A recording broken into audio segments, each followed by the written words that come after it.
Hello, I'm William Gallagher, and this is the Apple Insider Podcast on a week in which Apple has made a lot of money. Joining me is Wes Hilliard, who, well, actually, I was going to say Wes is trying his best to give Apple as much money as he can. I think we all are, really. Wes, were you astounded by Apple's success this week? Well, I'm happy with my participation in the effort to ensure Apple doesn't go out of business for yet another quarter, despite Wall Street's dearest intentions. You're a good man. Looking after the interests of Apple, it's moving. Yeah, the little guy, you know. Yes. Well, I remember when they were the little guy. I don't know. How do analysts work this out? How do analysts not work this out, though? As we record this, the earnings are out, but the shares and stock will go down tomorrow and all this stuff. They always go down no matter what Apple does. And Inevitable. Beforehand, Apple's going to... Yeah, so is there money in being wrong as an analyst, do you think? It's either they did too good and they're going to come crashing down any moment, or they didn't do good enough and it's the sign of the end times. There is no in between. But no, it's not surprising. I mean, here we are. Let's see. This is the, gosh, what month is it? Is it January? So, this episode airs, it's already February. God. So this is their holiday quarter, of course. So gangbusters, as always. Lots of iPhone sales, lots of things going on. Not a lot in the way of hardware releases. We did have that October spooky event with some Macs that helped to boost some of that revenue. But most of all, as usual, that services revenue is very impactful. And it's it's a fun roller coaster to ride. I think the summary really is... Apple's going to survive to live another day, isn't it? Yes. I think so. So, okay, in that case, let's talk about other days. Looking to the future of Apple, the thing I've been hearing all this week is that people are being handed incredibly big boxes. And, Wes, I got to tell you, this morning, FedEx delivered the single biggest box I have ever had sent to me in this house. But it wasn't a Vision Pro. It was it was Shift Happens, the book about keyboards that you told me about months and months ago, and I backed on Kickstarter. They've actually got a video out of how carefully you have to unwrap the box, so I haven't got to it yet. Whereas I understand when you get your big Vision Pro box, it's going to just be perfect packaging and all. Are there loads of stickers or something? Is that why you're buying it? You want stickers to put on the front of your Vision Pro? I think that would make it so you couldn't actually use the Vision Pro, right? Because the cameras. Yeah, all right. Okay. So have you opened Shift Happens? Is it nice? Have you started looking through? No. I mean, actually, it came while I was working, so I couldn't. And normally with the box, you could just check that it's all there. But seriously, the video warns you about don't use knives that are too long, don't use scissors that are too long, because it's so well packed, it's so tight, you could scrape through to the book. So I'm going to surgically remove everything. Frankly, the moment you and I stop talking, and then I will gush about the book to you, to everybody, to people in the street. And that's not what we're here for. I'm just excited by it. You're equally excited because you've got the big thing coming, haven't you? Or rather, you're going to the big thing, aren't you? Have the reviews put you off? Do you have buyer's remorse before you've even got it yet?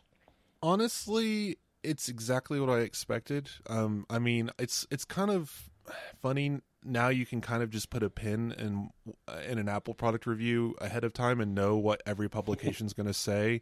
The Verge is going to be very analytical, honest, but very critical, and that's exactly what happened this time. I mean, Nilay Patel did a great job of describing the headset and its challenges, but there's something about how he describes things that Apple does that just get under my skin. I don't know what it is. Maybe he's just has the anti-fanboy ammo, and it just aimed directly at me. But I didn't disagree with anything he said, honestly.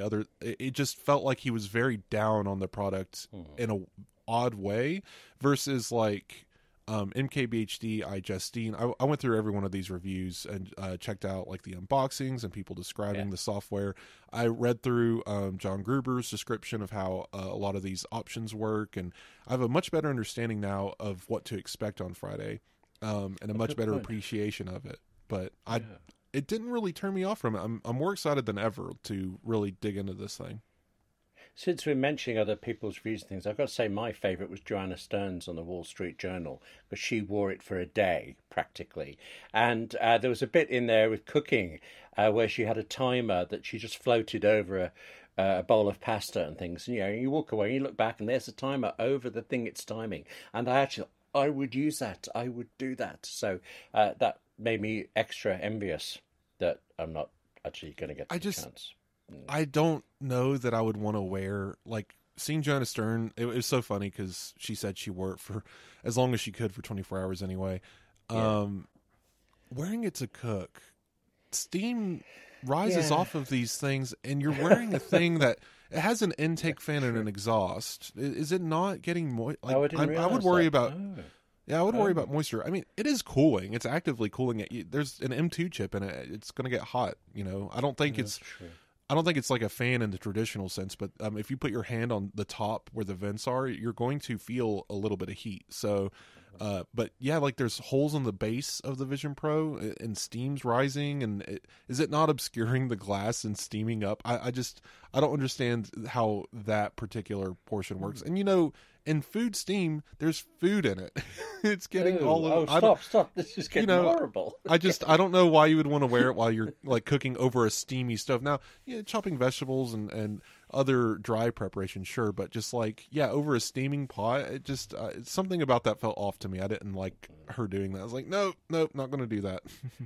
In fairness to her, she did actually say that it wasn't recommended. And there were things she didn't like about it. She couldn't read food labels on condiments and things because looking through the lens, the text on them was all pixelated and things. So it wasn't a serious thing. It was no more serious than her skiing briefly with it, which was very brave of her, I think. But actually, wearing it in the snow, period. Yeah. But she did make me want to try it more than some people did. But I will wait to hear what you say. Although, actually, that's a thought.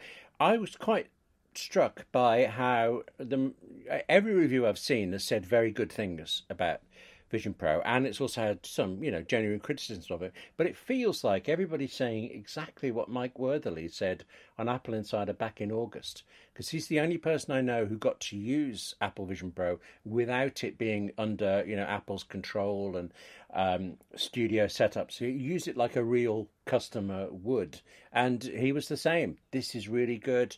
That isn't. And it's interesting. He was arguing that it wasn't quite finished then, and it sounds like things are better now, but similar. So I'm all over the place with this. But there is one thing. Sorry, after you. Well, I was just going to say, like I said, the reviews make a lot of sense, but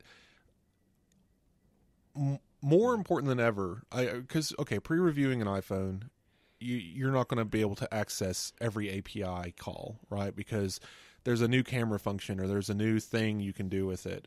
But developers haven't had a chance to develop an app for that specific API call. So you're testing the Apple Watch and double tap doesn't work yet. Like, that's all well and good, but you're testing Vision Pro a week before it comes out when this is like, put a timestamp as I'm speaking, and this moment in time is the moment where it's at its absolute worst. It's on its worst operating system version ever released, and it's got the least amount of apps it will ever have. And that becomes, less true as time moves forward. There's more apps every day. They're releasing bug fixes. Apple's going to come out with a 1.02 more than likely here very soon for the consumer release, if not a 1.1, which maybe not this soon. But it's all getting better as time goes on, of course. So, and especially since Mike used it, of course, like that was deep in the pre-release era. But even now, the reviews that we're seeing are all on hardware that doesn't really have an app ecosystem, and on hardware that still has a lot of things to work out that we don't understand until it's really in everyone's hands.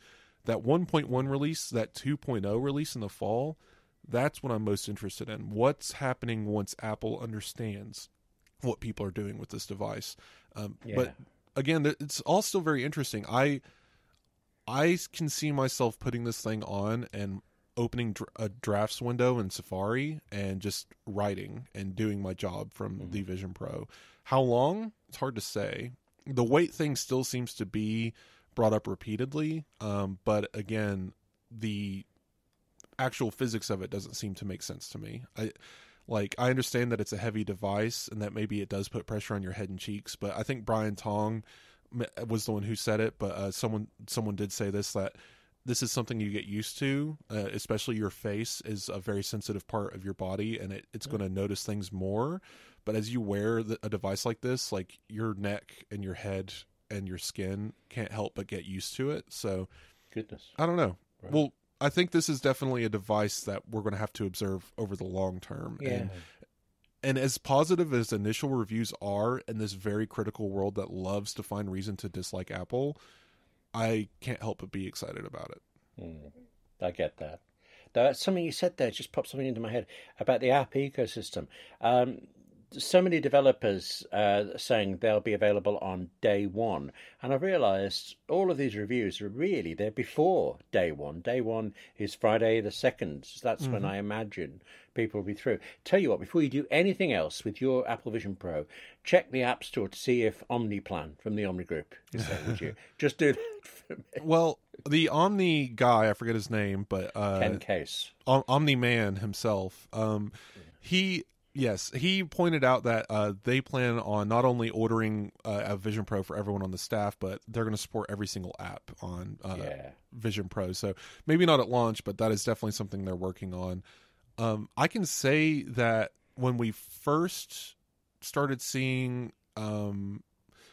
maybe a week, within a few days after the pre-orders, we saw articles, we covered it too, that people were doing like App Store checks and they could find maybe 100, 150 native apps. Yeah. As of 2 days ago, that was about 230, right? So in a few days, it's already increased by 100 native apps. Friday is everyone's target, of course. There's a lot of apps in app review currently. I'm seeing a lot of developers discussing this product, and I would be willing to bet within the first week we'll see hundreds more, and in the first couple months we'll be well over. I mean, let's be honest. How many apps do you have installed on your phone right now, William? Do you know offhand? Quite a lot, actually. Give me a second. Yeah. Check. Cover me. I seem to remember where you can check this. If I go to Settings, General, About, I have 163 applications on my iPhone. Slightly more than I was expecting, to be fair. What about you? I have 138. Oh, now, do I win? I think so. It depends on which way you're playing. Is this golf or darts? But, oh, yeah. Okay. So the funny thing is, ask me that number 2 years ago and it would have been closer to 300, because there was a time that I downloaded everything. I was trying everything. Yes. I wanted every bespoke app that did one function apps, and then to have them call shortcuts and do specific things. Yeah. And in the last year or so, I've noticed that Apple has taken over a lot of these functions within shortcuts within other apps. And I've actually, last year, I made the call, or maybe even 2 years ago now, I can't remember the exact timeline. But in recent history, I made the call to say, you know what? If Apple has a function that's good enough, I'm going to focus on using Apple's app or function versus a third-party call. And I really haven't looked back. That's why I honestly have so few apps. Out of those 138, like 30 of them are games. And Apple has, 37 apps installed by default, or like 43 or something like that. So I didn't realize that. Wow. Okay. So I think all in all, I might have like 60 third-party apps, and like 8 of those are HomeKit related. And the breakdown is really funny. Like productivity-wise, it's not that many. So if you ever go down and just actually look at your app list, look at what you have installed, pay attention to like how many of each kind of app you have installed, and it might surprise you that it's not as many as you might think. I turned out to have 4 games, and honestly, that's 3 more than I realized. But so I'm at 138, you're at 160. There's already more games, more apps in the Vision OS App Store than we have installed on our phones. And I understand that's not, one-to-one comparison. There's a lot of duplicates. It's not every app that we use. It's just keep in mind that we don't need a million apps. We just need 10 good ones. Yes. And not to defend the Vision Pro or anything, just saying, like, I get the sentiment, but at the same time I don't understand quite where it's coming from, because the iPhone launched without an app store. And I know that's not a direct comparison, but I saw a Wired article saying, the Vision Pro is launching apps made the iPhone, and Vision Pro is launching without any. and I'm just sitting here laughing at, like, okay, all right, Wired. I get the point you're trying to make, but the Vision Pro already has more apps than the original iPhone did. So I don't know what point you're trying to make exactly.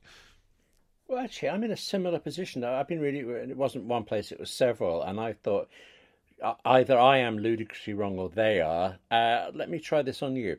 There is a story going around several places that the reason there are no apps on the Vision Pro, I mean, that's the word, no, none, nothing, is because Apple's been nasty to developers for years, and now they're getting their revenge. I would presume, just from two noises out of your mouth, you don't agree with that. This has been what's the word for a rhetoric, just a stance that I have heard many times before. It just seems to recur multiple times. And okay, I get it. Like, we've discussed this ad nauseum, Apple's policies and App Store and everything. Like, you guys probably know my stance on a lot of this. Apple, I think, deserves some kind of commission. We can discuss whether or not 30% or 15% is correct. We can discuss the EU stuff that they've announced that it might bankrupt some companies. Like, some of this is a little nasty. Some of it is malicious compliance. I'm willing to see that. But I also think that there is a line here that Apple does deserve some amount of money for operating the App Store and its ecosystem. But no matter what Apple does, there will always be an Epic Games. There will always be a Tim Sweeney. There will always be a guy from Spotify whose name escapes me. Those guys will always be upset unless they get their free lunch, right? They will complain all the way to the bank as they underpay artists and make frivolous in-app purchases that bankrupt families because they don't know how to use parental controls on iPhones, but don't care because they're a billion-dollar corporation who is in a spat with another billion-dollar corporation, right? So it's healthy to take a little bit this with a little bit of salt.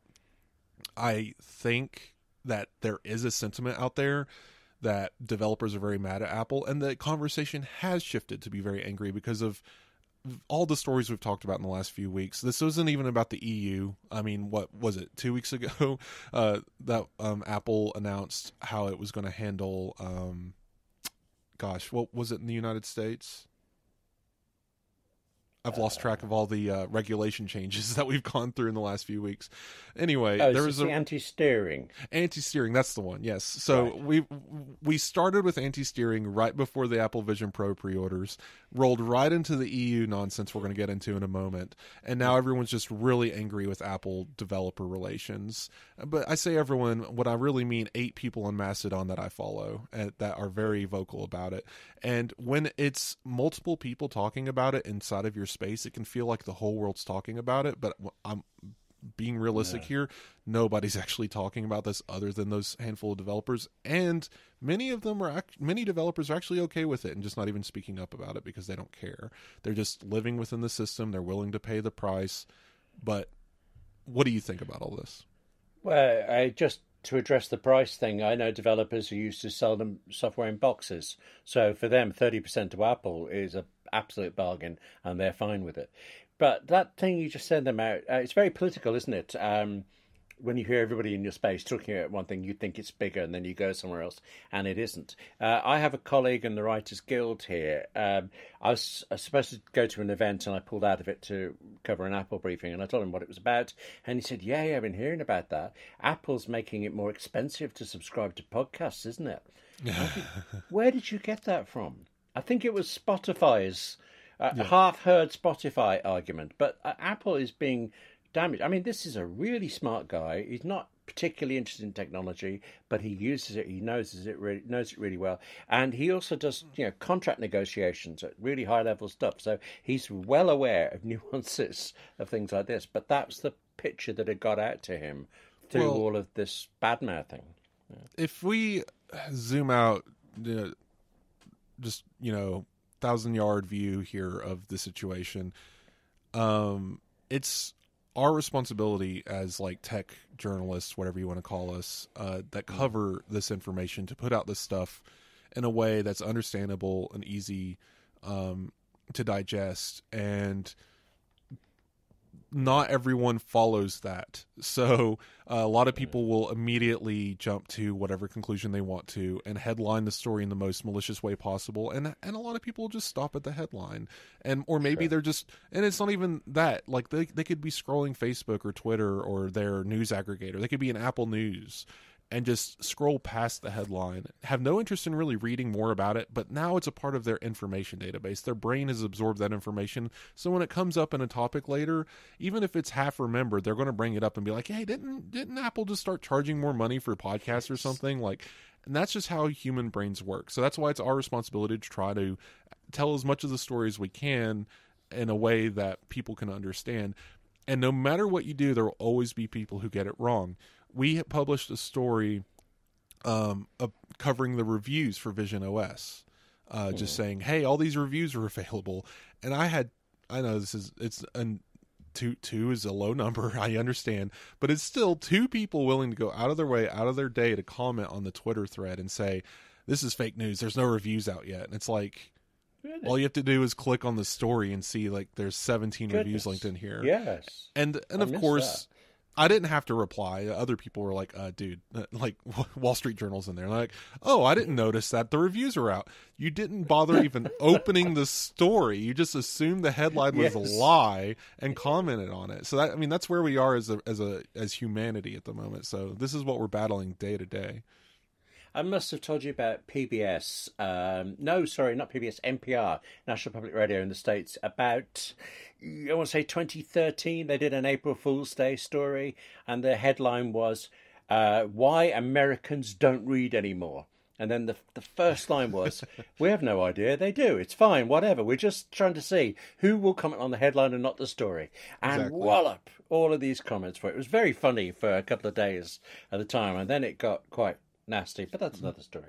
I mean, many of our Twitter comments are from people who read the headline only, and it's very obvious every time it happens, and I don't know why they do it, but it might just be a bot problem. I don't know, but the bot's just parsing the text and posting a reply. But actually, sorry, I probably shouldn't say this, but I've obviously started.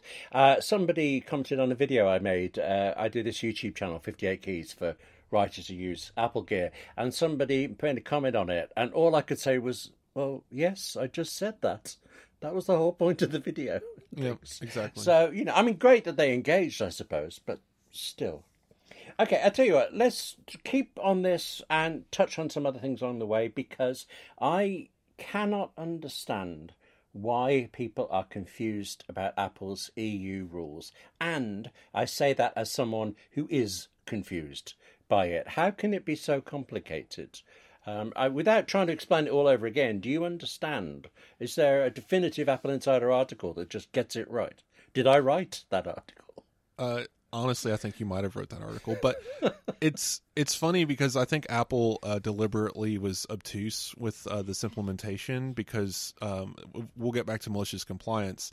They're complying with the EU laws, and let's be real. I think, technically speaking, they are complying. Everything they did for the EU does make them qualify for not getting fined for violating the Digital Markets Act. Okay. Yeah. But what they did to comply was fairly aggressive, and that's where the term malicious compliance comes in. We're doing it, but we're doing it in the meanest, nastiest way possible. And okay, I think that's somewhat an exaggeration, but it isn't exactly the best system. It's obviously built as everything else was. No surprise. Anyone who's been paying any attention to Apple in the regulatory space knows that if they're forced to do something by a government, they're going to do it in a way that complies with the law that makes everyone else angry. Look at what they did with the dating apps and the commissions there, and look at all these other things. They're literally going to strip it down for parts and say, okay, it literally costs this much. I was mad that I didn't get the percentage right last week on the show, because I was actually not too far off. I said Apple's just going to say do 22% because the rest is how much it costs for us to run the App Store. They actually said 17%, so I wasn't too far off. So anyway, the rules are set up in a way to say you can run third-party marketplaces. You can have apps exist outside of the App Store that can be downloaded directly from Safari. But they still have to be approved by Apple. They still have to go through a commission, and you still owe us money for participating on our platform.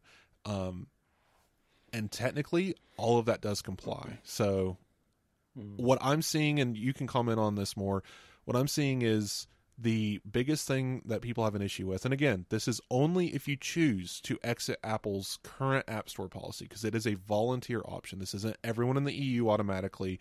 It's if you choose to exit the current App Store options, you are now having to pay 50. Do you call it cents in euros? Yes, it throws me. Half a euro is what I've been saying, but yes, roughly 54 American cents is what it costs. So half a euro, I guess, per app install. The first the first million installs are waived, more or less. Yeah. But at 1,000,001, you're charged for the 1,000,002, right? So it backlogged. I thought it was everything after the million.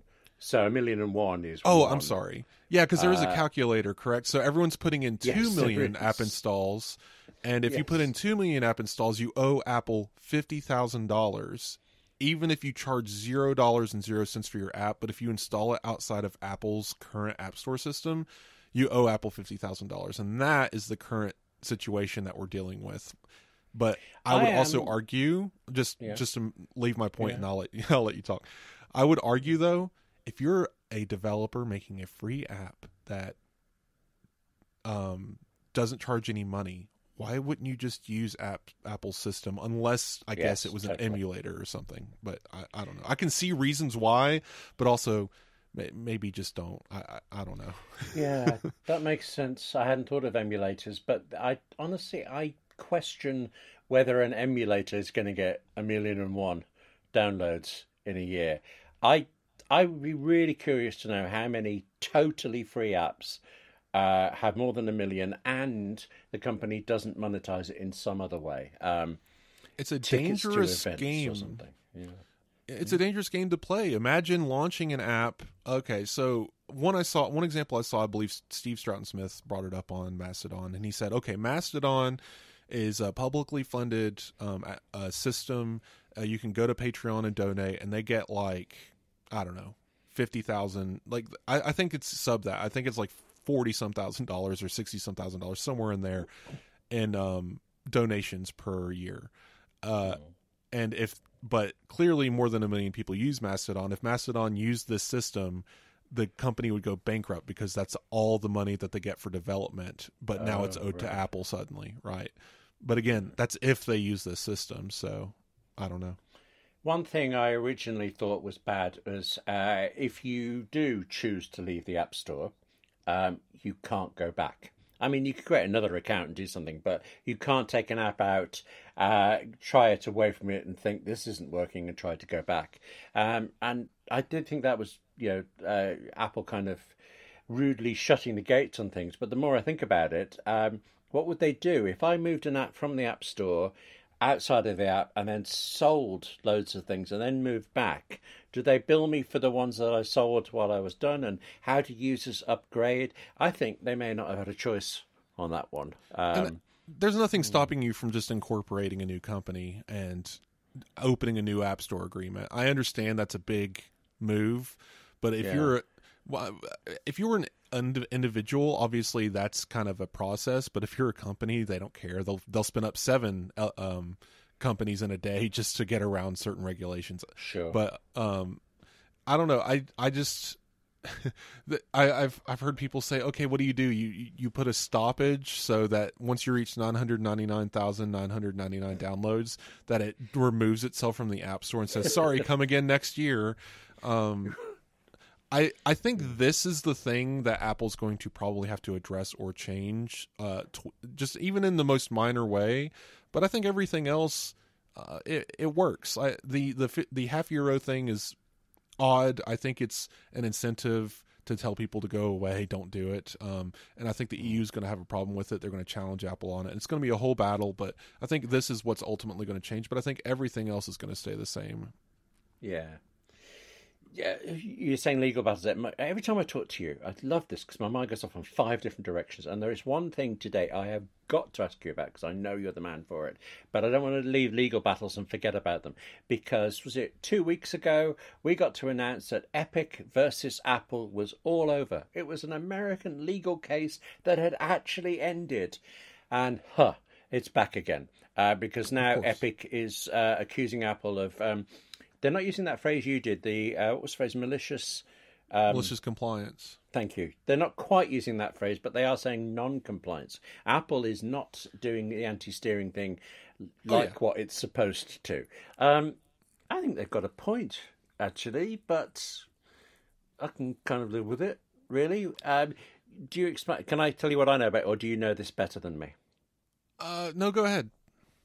Well, the bits that stuck out for me were Apple is supposed to allow developers to tell users that they can buy things directly from the developer, which by implication means cheaper without the fee. And they have done that. They are doing this, but they have specified it can only be said to the user once, and it can only be said at certain points, and specifically not when they try to go buy an in-app purchase. It has to be practically on startup and never again, like privacy warnings and things like that. And you see why they do it. I see why Epic thinks that's unfair, but it's, what you said. It's the letter of the law. They're doing what they absolutely have to, and of course they are. Does Epic have a chance, or are we going to have another 3 years of Epic versus Apple? Well, so the problem is Apple is complying because the law wasn't specific enough. It didn't say Apple must allow 10 instances of external linking in an app. It just said it must allow an instance of external linking. And Apple literally said, okay, you can have one link to an external factor. And so Apple complied, and Epic is upset. So now they're going to go back to the law and say, but you didn't specify enough to say you can do whatever you want. But because what Epic really wants is a do whatever you want clause, so they can just do whatever they want. Like I don't know why people think that there's some kind of hero in this situation. They clearly just want to do everything possible to get around paying any money to anyone except themselves, and that I think is silly. Epic is definitely fighting the right battle for the wrong reasons. Apple should allow external linking. They should allow competition to an extent within their own app store. Say like Netflix, like being a reader app, I guess. Netflix wants to link in its store saying, hey, you can actually save 30% by going to an external to our website. That there should be no reason against that. Let users say, you know what? No, I don't. Even though I could probably save a couple, like $2 a month, I'd really prefer just keep my payment information private to Apple and make that decision themselves. Maybe some consumers would actually make the decision. I don't know that many people that would, but some people have the means to not care, and they would just do that anyway. And I don't know. I just think Apple is hurting itself with all of these rules. Basically, like, if you go back in time a little bit to when you're on the playground and someone wanted to be the leader of your little club, they would make all the rules. But suddenly you realize all the rules just really benefited them, and you would get nothing out of it, right? And you would ask them, so why is it this way? It's because I said so, right? There's not really any reason or justification. It's just we built this club. It is my club, and therefore what I say goes. And that's why outside regulators have to come in and say, you know what, maybe you're being a little unfair. Let's take control here. So I don't like that governments are dictating what Apple needs to do.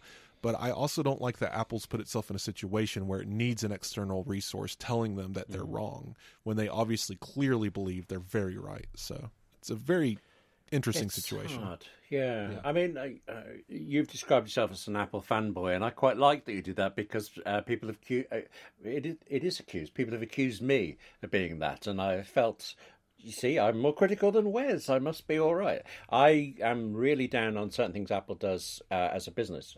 All the union stuff it does, for example, I think that's loathsome.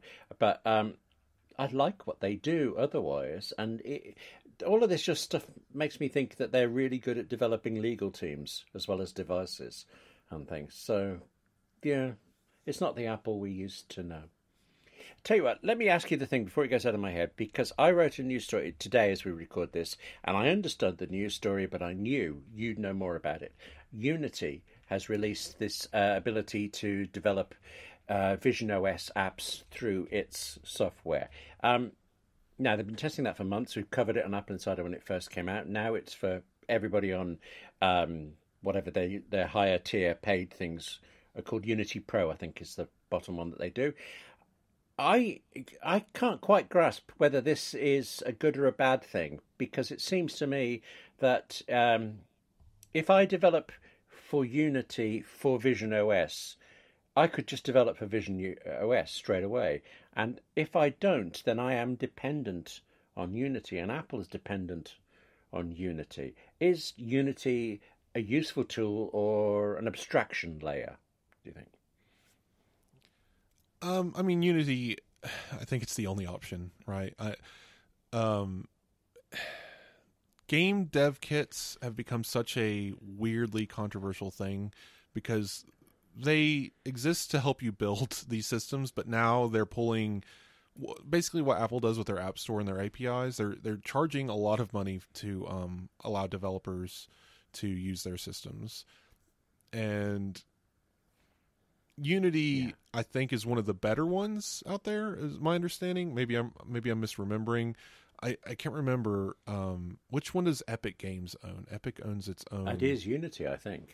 Is it Epic Games?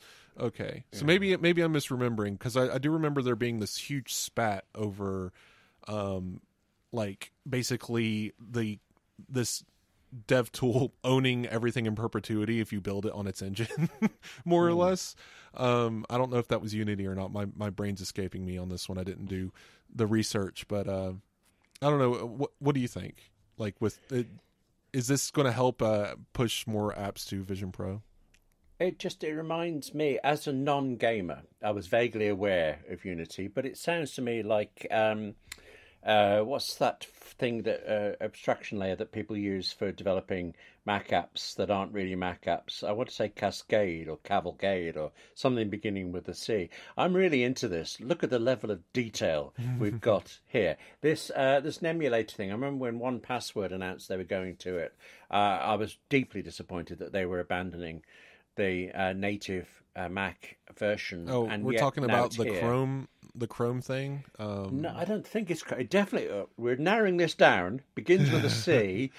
Come back next week for the rest of the word. Yeah, it felt like I was suddenly worried. Let me be clear about 1Password. I think they actually, in the end, they did a much better job than I was expecting, and I use it and it looks good, and I wouldn't know it wasn't there.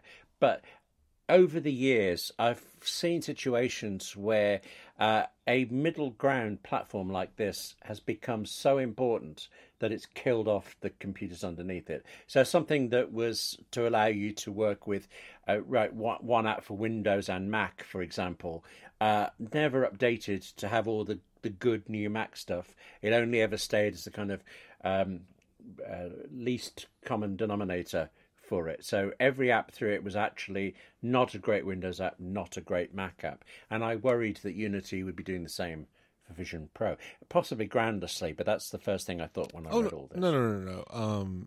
It's not that. Great. We're going to get a million emails. Yeah. So what you're describing is I'm pretty sure it's the Chrome thing. It's basically where it's a web wrapper around, or it's an app wrapper around a web app, basically, that launches into this like ugly web view that's clearly not built for the device you're on. Unity is it's a game development engine, so a lot of apps and a lot of games are built with Unity, and because of that, a lot of them look kind of similar. But at the same time, it does open the door to a lot of things. I think we already saw some games use Unity to develop on Vision Pro. It's just now it's a public tool rather than being like in a private beta or whatever it is that was going on their end. So I do remember Apple trying to block Epic Games from allowing Unity on iOS when they were fighting them over Fortnite, and thankfully that got blocked because that would have disrupted a lot of game development. Like people would have had to have shifted to a completely new dev tool, and it just was not going to happen. But no, I think this is actually a good thing. Like Unity being available for Vision Pro development is excellent. It just means more opportunity, more options for developers as far as building games and platforms for the new device. Well, in that case, I will try to forget how little I know about this and just be generally relieved, which is, it's kind of a good way to be, really. How about we move on to something that I know for a fact, except I don't. Anyone listening to this AppleInsider podcast on an iPhone, if you would please look at the show page and scroll down to the bottom, you may or you may not see a new transcripts section. This is not one we have done. Apple has added transcripts in iOS 17.4, and they're automatically generated, and the ones I've seen are really well done. But not every podcast has it. Podcast producers have to agree. It's a new part of the legal firm, terms and conditions for it. And AppleInsider agreed instantly for it. Of course we did. We want this for people.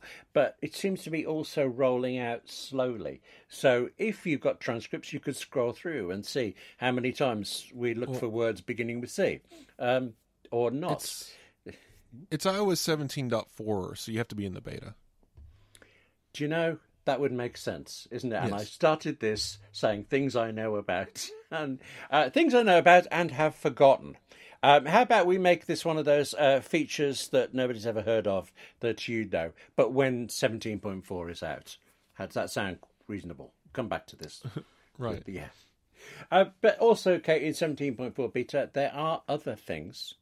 There are iPad Pro and Apple Pencil capabilities. Now, this bit I don't know about, and I believe you do, because I always think of you as the iPad guy for it. Was there enough in the beta to tell us what these features, capabilities are? Basically, this is the usual kind of code leak. Apple forgot to remove something or whatever, some string. It's literally like a snippet. Someone's gone through and read line for line inside of the code and found this snippet that mentions and mostly gibberish with equal signs and dashes, and then in the middle of it says like landscape oriented Face ID camera, right? In the middle of this long string of random text.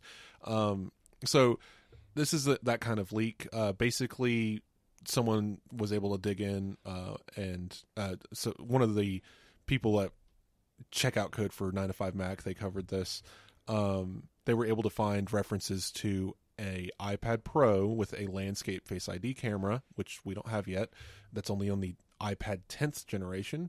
Right. And then they also found references to an Apple Pencil 3 that would be included in Find My. And that string was probably something along the lines of Find My, include equal, yes. Apple Pencil dash, 3rd generation or whatever. So, or just Apple Pencil, because it doesn't have to say the number at the end. You just know, whatever the new Apple Pencil is going to be, it's going to have this Find My functionality. Because no pencil works with Find My currently.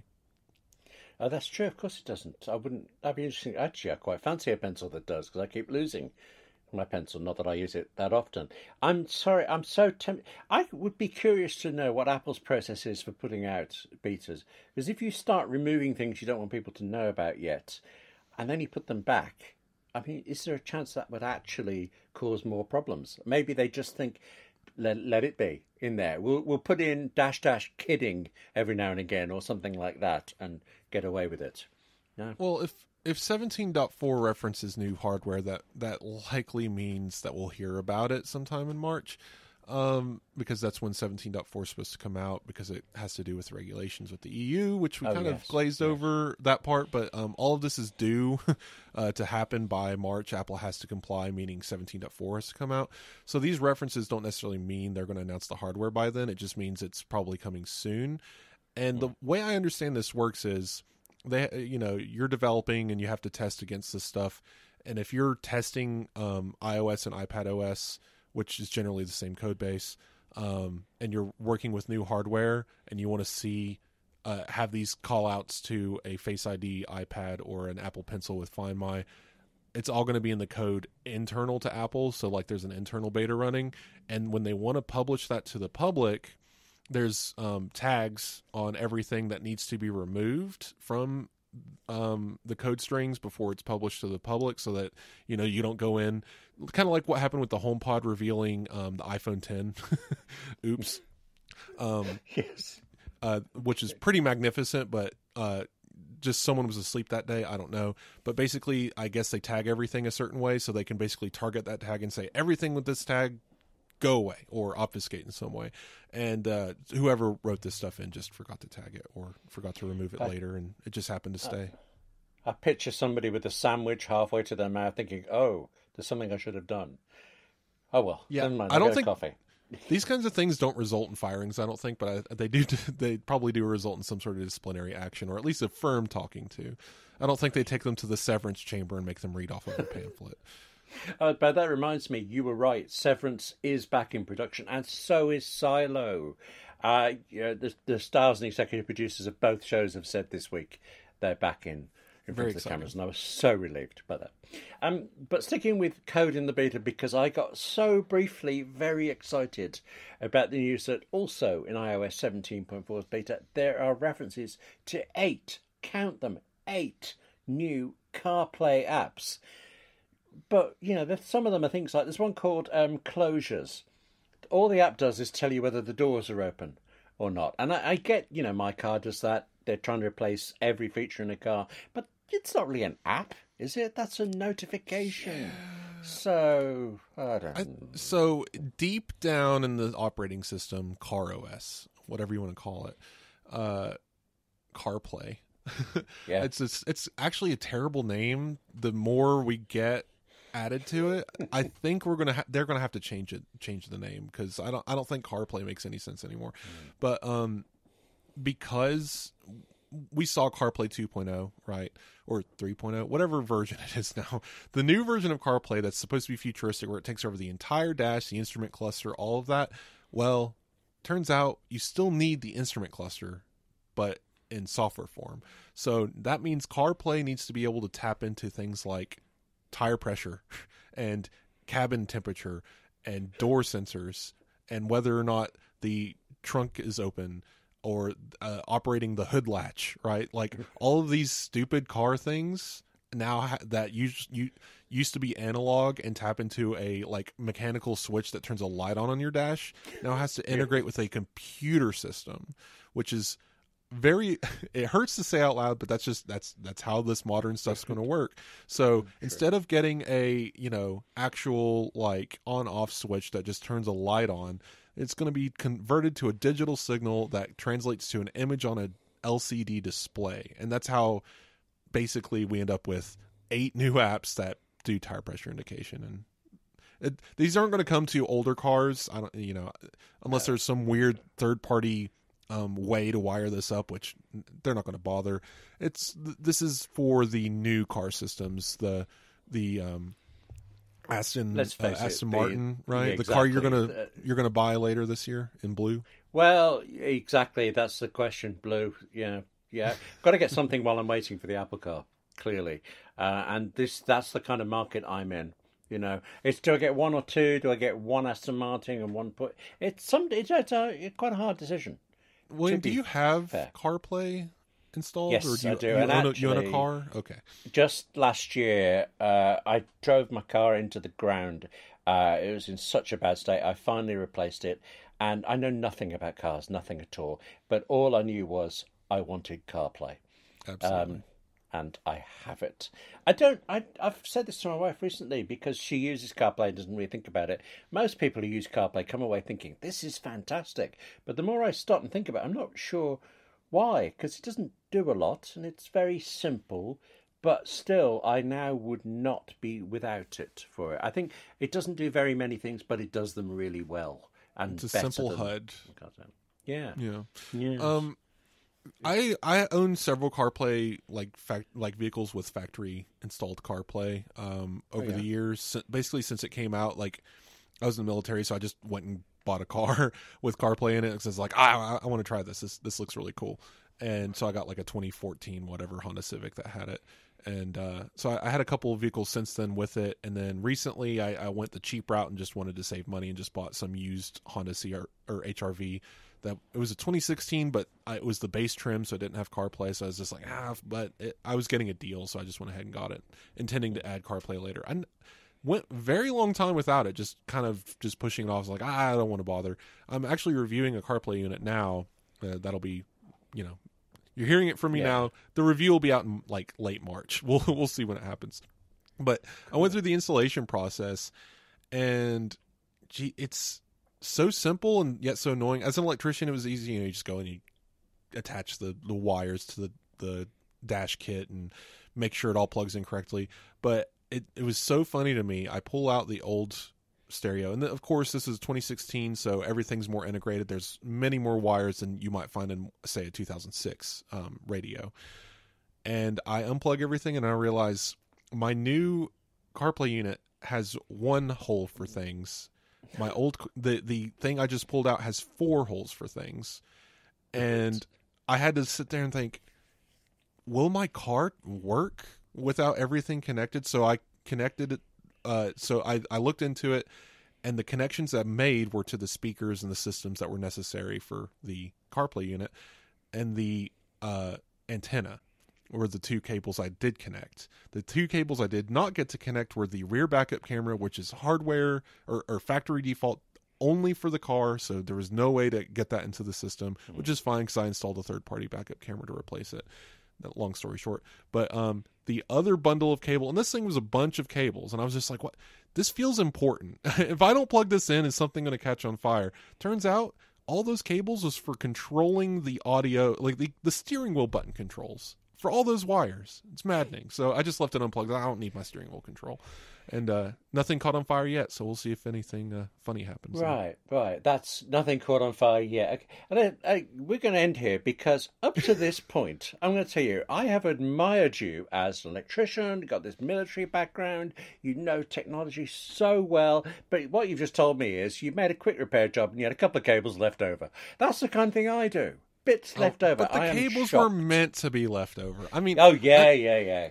Okay. I'm thinking what I might do in the future when I get bored is rip the whole thing back out again, because it's connected to a module connector. Like all the wires are going into a little guy, and the guy plugs into the back. It's just a single plug, so you're not going wire by wire. I think I'm just going to rip that whole head off and then wire by wire connect it, because there are steering wheel control connectors in the new wiring harness that I purchased. They're just left without any connections to them. So I want to go through and figure out what each one does and then manually connect them that way. And that'll be an afternoon project at some point. But I don't care enough to do it right now, so I just threw it back in the dash and said, I just won't have steering wheel controls right now. Well, promise me when you do it, you will film it with spatial video on your new Apple Vision Pro headset. Okay, promise me. Oh, of course. No, and before we go, I just wanted to bring up one last little tidbit. Yes. The Apple Vision Pro reviews did give us some information about the battery, and I wanted to everyone has questions. So the battery is rated at 3166 milliamp hours, and it has a 35.9 watt hour rating, basically. I'm going to just throw in here, I know I should understand this. These are always just numbers to me, battery figures. I've heard larger numbers, so I presume this isn't great, but that's about as far as I go. Are you disappointed? It's very small, especially for the case. The battery case is basically the size of an iPhone like Pro Max, but it's also made of solid metal, so it's very heavy. If you get an Anker 10,000 milliamp hour battery and it's made of plastic, it's very lightweight and fits in your pocket pretty easily. I think Apple wanted to go for the design here, but if they had gone with plastic, it would have been much lighter, probably easier to cool too, because the battery will expand a lot of heat. Maybe the metal acts as a heat sink. I didn't design the battery. I don't know. But the watt hour rating is promising, if only because that means that it's got a pretty good voltage, and it also comes with a 30 watt power brick, which is enough to keep it charged. So if you plug it into 30 watts, or more, the Vision Pro won't drain while you're using it.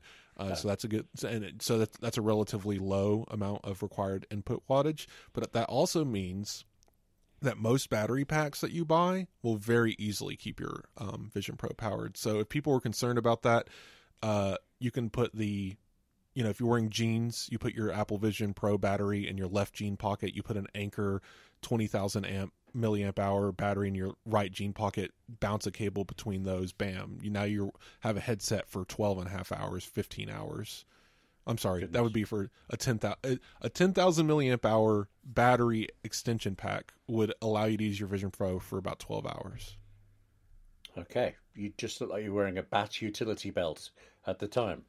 Or a fanny pack, or, Yeah, nobody's going to be looking down there. It's all going to be like, well, this funny thing on your face. Yeah. Yes, Wes, then obviously we're going to be working together and I'll read everything you do, but the next time we actually speak, we'll be on the podcast next time. And by then, you will have been to Nashville and can tell me all about the shows you saw, can't you?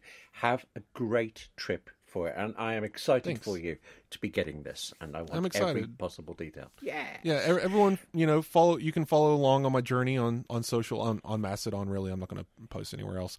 But yeah, expect, full review for the Vision Pro. And I'm going to be discussing the silly travel case and the optical inserts. And we're going to be coming up with a million different things to talk about during the week. I'm going to be publishing. We have actually a few people on staff getting it. It's not just me and Mike, and we have a couple other people looking into it. So we'll have a few people writing differing articles with differing opinions. So don't think it's going to be all me on there gushing about how amazing and wonderful a product it is.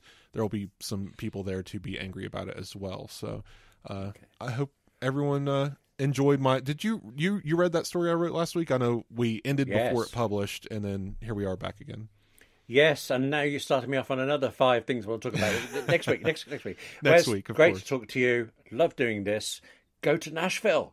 Thank everybody much for listening, and let's just sit here waiting for next week when we find out even more.